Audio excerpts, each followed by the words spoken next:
Hello everybody out there in YouTube land. I hope all is doing well. And today I'm going to start the project of entering Jordy Johnson's gnome contest. Here I am at my carving station and taking this little guy, and like I said, I cut off some on the bandsaw just to get rid of, kind of rough it out. But I've got a little pattern started here. I think the easiest way for me has been to get the hat kind of shaped first and then drop the head out of it. Because that way you've got the head fitting in the brim of the hat. And anyway, that's what I'm going to do. And we're about to get started here if I quit talking. Well,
I think we can just about consider him done.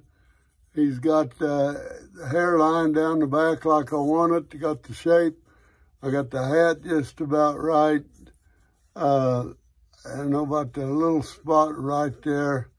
I'm gonna do a little something with that right there, and then I'm gonna call that little feller done.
There's our little guy. I think we're going to leave him just the way he is. And that's there. And I'll do a little touch-up where I got the white on his nose. And I got to do that. And I think that's about it for now.